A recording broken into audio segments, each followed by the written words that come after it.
Hacienda Heights. Hacienda Heights is an unincorporated suburb within Los Angeles County. It is situated 10 miles east of downtown Los Angeles and rests on the foothills of the Puente Hills. These are to its south and the expansive La Puente Valley to its north. Like the entire LA Basin, this small ecosystem has been historically rich in soil and used to have plenty of water resources in its surroundings.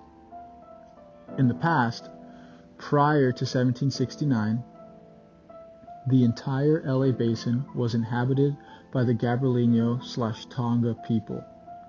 They are said to have been some of the most prosperous natives within Aboriginal California.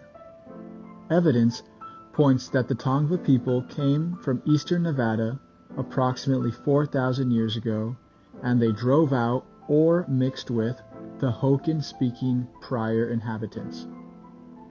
The abundance of water resources in the LA Basin provided the Tongva with much game and explosive vegetation. And legend has it that the Puente Hills within Hacienda Heights were some war grounds for the Tongva people up until the time of Spanish colonization. In 1769, Spanish explorer and soldier Don Gaspar de Portola walked along the Puente Hills en route to Monterey Bay, and the Spanish Empire quickly built a mission in this area in 1771. This mission was called the Mission of San Gabriel, and it is roughly 5 miles northeast of Hacienda Heights. Hacienda Heights was a part of the land owned by the mission, and with the rich soil, the native labor, and the abundant water supply, Mission San Gabriel soon became the richest mission in California. Its reign ended in the 1820s and 1830s when Mexico won its independence from Spain. The mission soon becoming secularized and Mexico gave full rights to all people, Black, Native American, or European. But good things continued when Mexico started giving away land in parcels of ranchos, with having in mind beneficial use. And it is under these laws that paved the way for Hacienda Heights to become as we know it. The new Mexican government at the time gave two men, John Rowland and William Workman, the land title to Rancho La Puente, a 50,000-acre parcel of land which included Hacienda Heights and the soon-to-be neighboring cities. Around this time, America declared war on Mexico, seizing nearly half of Mexico's land in the Treaty of Guadalupe Hidalgo, which was signed in 1848. California quickly became part of the Union in 1850. Under American law, natives and blacks lost their short-lived citizenship, but Anglo-Americans were able to keep the land claims that they received from Mexico. Now Americans, John Rowland and William Workman, established a successful agriculture community in the second half of the 19th century.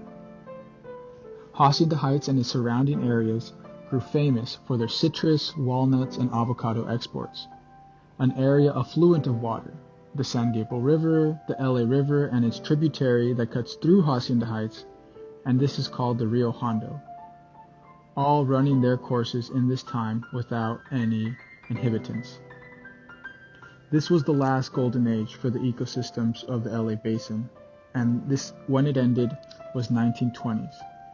That being the year the Los Angeles Flood Control District proposed to dam the San Gabriel River. A decade later, the plans were finalized and construction began in 1932, ending in 1939. This was the beginning of the era of strangling water from the LA Basin. The lack of water within this biosphere, along with the Great Depression, made the agriculture business in Hacienda Heights unprofitable, thus paving the way to the suburbs in the 1950s. But along the journey, LA did not stop strangling the water from the ecosystem. The Santa Fe Dam was completed in 1947, and this is further downstream of the San Gabriel River. And then in 1957, the Whittier Narrows Dam was completed, which cut off the Rio Hondo, being the nail in the coffin for the little creek that used to run in the hills behind my house. And that brings us to the present day, an era of global warming and imminent climate change. Even though 2019 was an anomalous year that brought most of California out of the drought, if we think of the Hadley cell theory, then we can hypothesize that the next decade will be even drier and the next storm or torrential year will be even wetter. Professors at USC blame part of the problem as to be Los Angeles infrastructure. They say it's an important variable within our water problem because they say that when Los Angeles built infrastructure in the 1940s, they built a system that diverts all the water that falls in Los Angeles and takes it to the ocean, rather than allowing it to recycle itself in its own biosphere by typically seeping through the ground, becoming groundwater over time.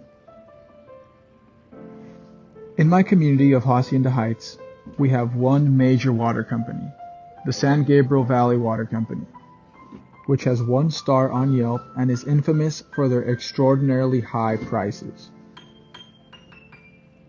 On their website, it states that all the water in the San Gabriel Valley Water Company comes from the groundwater in the San Gabriel Valley.